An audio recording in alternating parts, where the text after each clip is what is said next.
नमस्कार दोस्तों, आप सभी का study for UPSC P session में स्वागत है। इम्तियाज़ अहमद की बुक से मध्यकालीन बिहार भी आज हम लोग कंप्लीट कर लेंगे, जितने भी इसमें क्वेश्चन होंगे। और मॉडर्न हिस्ट्री पहले ही कंप्लीट हो चुका है, ज्योग्राफी भी कंप्लीट हो चुका है। इस बुक से रिवीजन करने के लिए अच्छी बुक है। बस कहीं कहीं पर इसमें मिस्टेक है, जैसे ज्योग्राफी के सेक्शन में काफ़ी ज़्यादा मिस्टेक थे और मॉडर्न हिस्ट्री में भी। इसमें ध्यान से करना इसको, और कहीं पर कुछ मिस्टेक दिखे तो बताना मुझे, मैं अपनी तरफ से करेक्ट करने की कोशिश ज़रूर करूँगा उसको। ओके, टीचर की फॉल्ट नहीं है, बुक की है।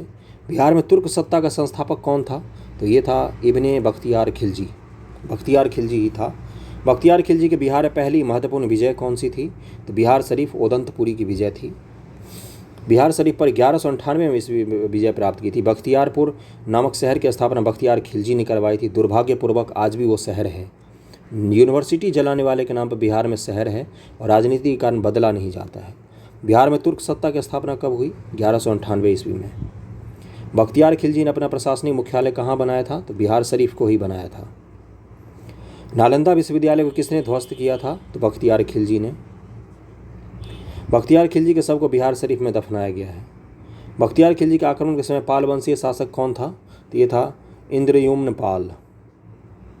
बख्तियार खिलजी के आक्रमण के समय सेन वंशीय शासक कौन था? तो लक्ष्मण सेन। बिहार के सूफी संतों का आगमन किस शताब्दी में हुआ? तो 12वीं शताब्दी में हुआ था। बिहार में आने वाले सूफी संत कौन थे? तो मोमिन आरिफ दिया हुआ है। मनेर की विजय से किस सूफी संत का संबंध था? ये था ताज फकीह का संबंध। सल्तनतकालीन बिहार में सैनिक अभियान आयोजित करने वाला पहला सुल्तान कौन था? तो ये था इल्तुतमिश। बिहार को दिल्ली सल्तनत का अधीन करने वाला पहला सुल्तान कौन था? तो इल्तुतमिश ही था। कुतुबुद्दीन ऐबक के बाद जो बना था इल्तुतमिश। इल्तुतमिश ने 1225 के लगभग किसे पराजित कर बिहार पर अधिकार कर लिया था? तो हिमादुद्दीन एवाज को पराजित किया था उसने, हिसामुद्दीन एवाज।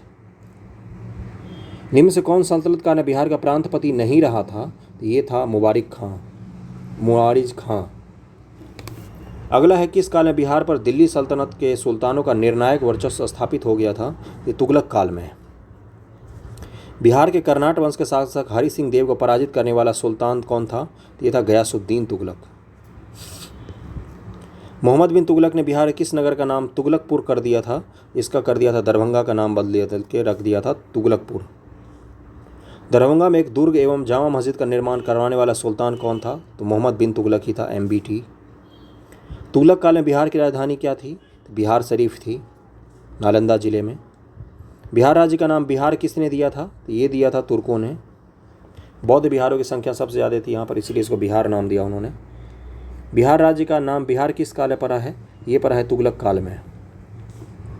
मलिक इब्राहिम या मलिक बयां बिहार का प्रशासक किस काल में था? तो ये था तुगलक काल में। बिहार के तुगलक काल के सर्वाधिक महत्वपूर्ण प्रशासक मलिक इब्राहिम या मलिक बयां का मकबरा कहाँ पर है? तो ये बिहार शरीफ में ही है मकबरा। बिहार का प्रसिद्ध संत शेख अहमद चिरमपोश ने भेंट किस सुल्तान ने किया था? तो ये फिरोज तुगलक ने आके भेंट किया था इनसे। प्रसिद्ध सूफी संत थे ये। फिरोज तुगलक का फारसी अभिलेख कहाँ से मिलता है? तो ये बिहार शरीफ से मिलता है फिरोज तुगलक का फारसी अभिलेख। उत्तर बिहार के कर्नाट शासकों का अंत किस सुल्तान के द्वारा हुआ था? कर्नाट शासकों का अंत किया था गयासुद्दीन तुगलक ने। हरि सिंह देव को हराया था अंतिम शासक, जिसके दरबार में विद्यापति हुआ करते थे, कवि विद्यापति। 14वीं सदी में तिरहुत में फिरोज ने किस वंश का शासन आरंभ करवाया था? तो वैनवार वंश का शासन आरंभ करवाया था। तिरहुत के किस वैनवार वंश के शासक के छत्रछाया में प्रसिद्ध कवि विद्यापति ने अपनी काव्य की रचना की थी? तो ये शिव सिंह थे। शिव सिंह हरि सिंह दोनों के समय में रहे हैं। 1345-46 के आसपास इनका जन्म है। तिरहुत के किस वैनवार वंश के शासक के छत्रछाया में कवि विद्यापति ने अपने काव्य की रचना की? तो शिव सिंह जरूर ध्यान में रखना। बिहार में प्रारंभिक तुर्क गतिविधियों के संदर्भ में महत्वपूर्ण जानकारी का प्रमुख स्रोत कौन है? तो तबकाते नासरी। ये पूछ चुका है BPSC में। तबकाते नासरी मिनहाजुस सिराज की पुस्तक है। इब्राहिम लोदी के काल में बिहार के किस सूबेदार ने सुल्तान के विरुद्ध विद्रोह कर दिया था?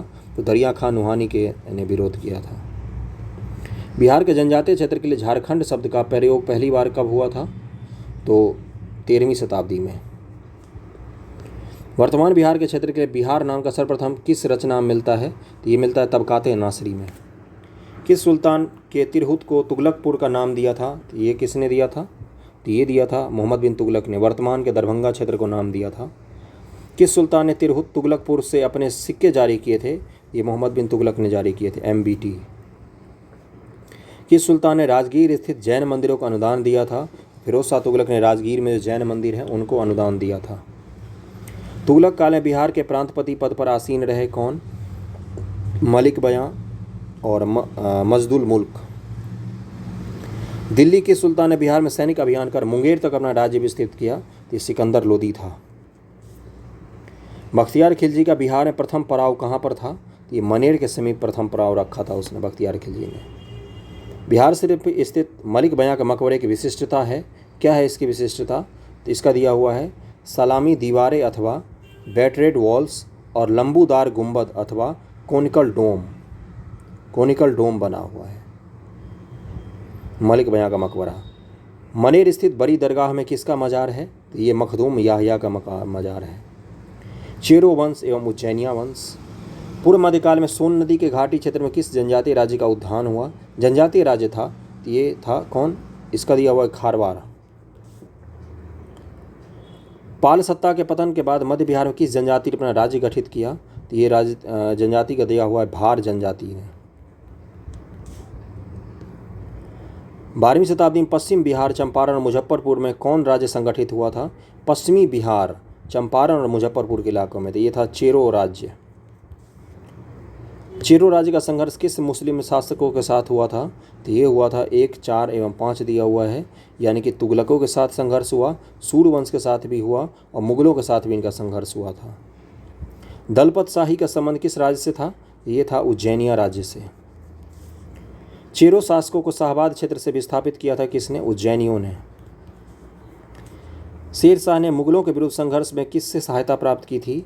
तो ये प्राप्त की थी चेरो शासकों से। बिहार पर राज्य करने वाले जनजातीय राजवंश कौन सा था? चेरो वंश था। पाल वंश के उपरांत चेरो वंश ने शाहबाद, सारण, चंपारण, मुजफ्फरपुर के जिलों में अपनी सत्ता स्थापित की थी। किस चेरो राजा ने जगदीशपुर के मेलों की शुरुआत की थी? तो इस राजा का नाम था फूलचंद्र। चेरो जनजाति की शक्ति का वास्तविक पतन किसके द्वारा हुआ था? तो ये उज्जैनियों ने इनका नाश किया था, उज्जैनिया शासक। भोजपुर में उज्जैनिया वंश का संस्थापक कौन था? तो 11 का आंसर क्या होगा? सी दिया हुआ संतन सिंह। भोजपुर के उज्जैनिया शासक की राजधानी क्या थी?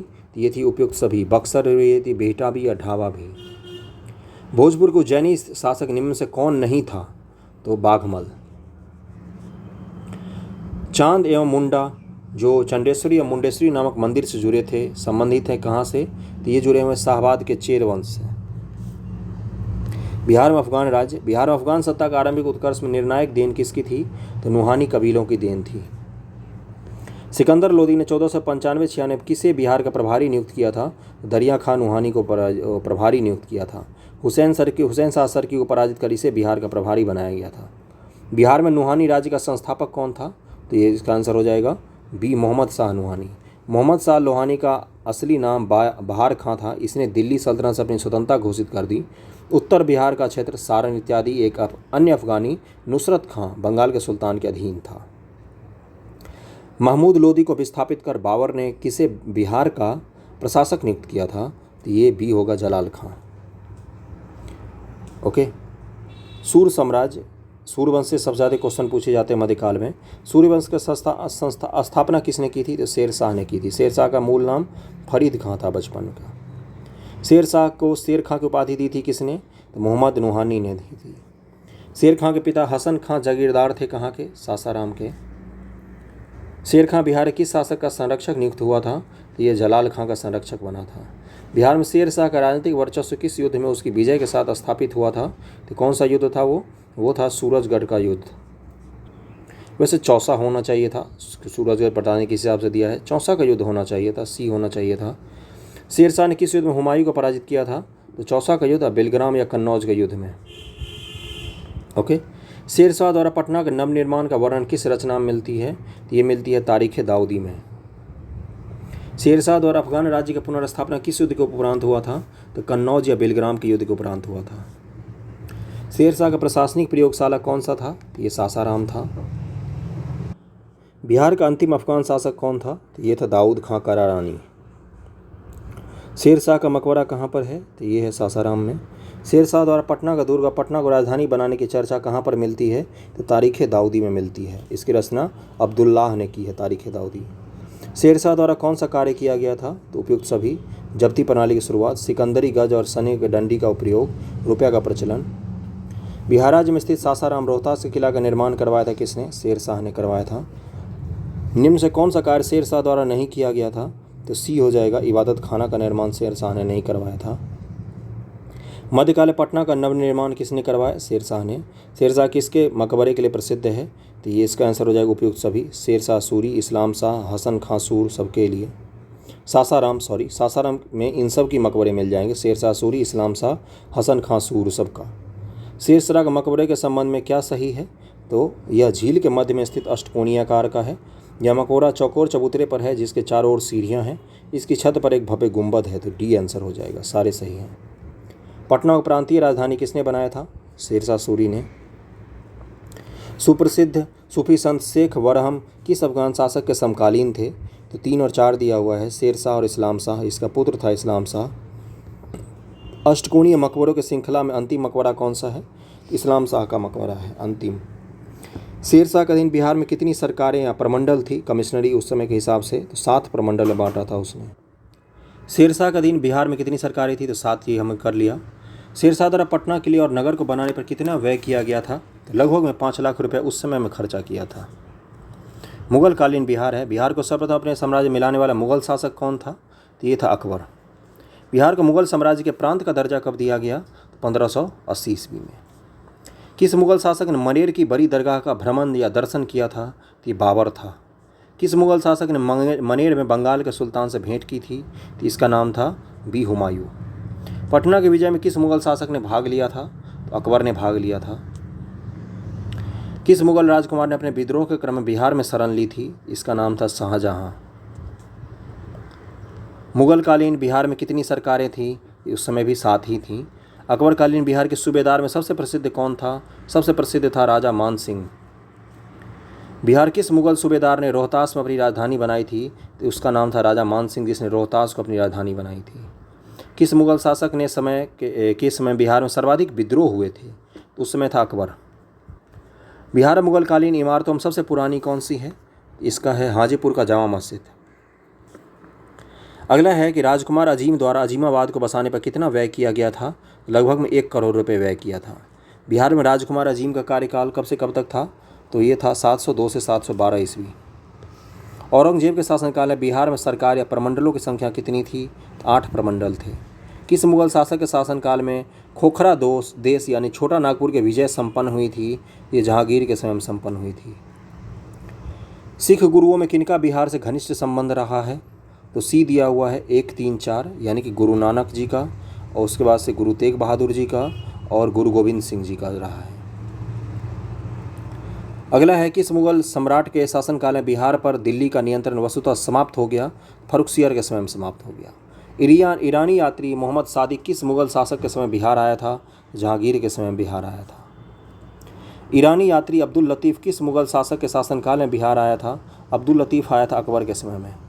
राजा मान सिंह को बिहार प्रांत का प्रांतप्रति कब नियुक्त किया गया? अकबर के समय में नियुक्त किया गया था।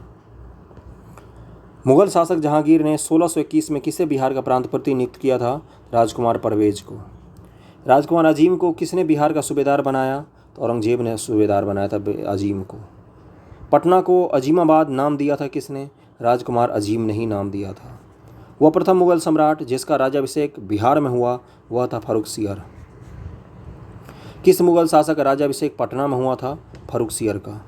किस मुगल शासक के काल में बिहार पर बंगाल के नवाबों का नियंत्रण स्थापित हुआ था? तो वो था बहादुर शाह प्रथम। मुगल प्रांत बनने के उपरांत बिहार का गवर्नर कौन बना? तो मिर्जा अजीज कोकलतास। क्या है? मुगल प्रांत बनने के उपरांत मुगलकालीन बिहार का गवर्नर रहा कौन? तो ये रहा था मुकर्रब खां, सईद खां, सुजात खां, सारे ही। बिहार के किस मुगल शासक का राज्याभिषेक अंग्रेजों के संरक्षण में हुआ था बिहार में? तो ये हुआ था शाह आलम द्वितीय का राज्याभिषेक। मुगल काल में बिहार का व्यापार किस महाद्वीप से होता था? तो ये होता था यूरोप, अफ्रीका, एशिया तीनों से। बिहार में मुगल स्थापत्य कला का सर्वश्रेष्ठ उदाहरण कौन सा है? तो मनेर स्थित शाह दौलत का मकबरा जो है ये सर्वश्रेष्ठ उदाहरण है। बिहार के मनेर में स्थित शाह दौलत का मकबरा किसने बनवाया था? इब्राहिम खां काकर ने बनवाया था। बिहार के मनेर में स्थित शाह दौलत का मकबरा के संबंध में क्या सही है? तो इसका आंसर दिया हुआ सी, ए और बी दोनों। इसका निर्माण लाल पत्थर से हुआ है। इस पर अकबर के अधीन विकसित सप्तलेसी शैली का प्रभाव है, संश्लेषी शैली का। 1556-57 मुगल शासक अकबर ने किसकी विद्वता से पुरस्कार में उसे मिथिला का राज्य दे दिया था? तो महेश ठाकुर थे जिन्होंने बुक लिखा था, उनकी विद्वता से प्रभावित होकर उनको पूरा मिथिला का राज्य दे दिया था। शाहजहां के काल में बिहार का सूबेदार कौन था? तो शाइस्ता खां था। अकबर ने बंगाल तथा बिहार को मुगल साम्राज्य मिलाया था कब? 1576 ईस्वी में। मुगल काल में किस वर्ष बिहार को बंगाल सूबे का अंग मान लिया गया था? तो ये था ईस्वी 1733, जब बिहार को बंगाल सूबा का अंग मान लिया गया। आधुनिक बिहार हम लोग पहले ही कंप्लीट कर चुके हैं, तो इसलिए यहाँ से आप लोग का ये हिस्ट्री का सेक्शन मैंने इस बुक से पूरा कंप्लीट करवा दिया, मध्यकालीन भारत भी, एंशिएंट हिस्ट्री भी। ओके, तो अच्छे से करना, इसको बार बार रिवाइज करना, सारे क्वेश्चंस यहीं से आएंगे अगर हिस्ट्री में से आते हैं तो। Thank you so much.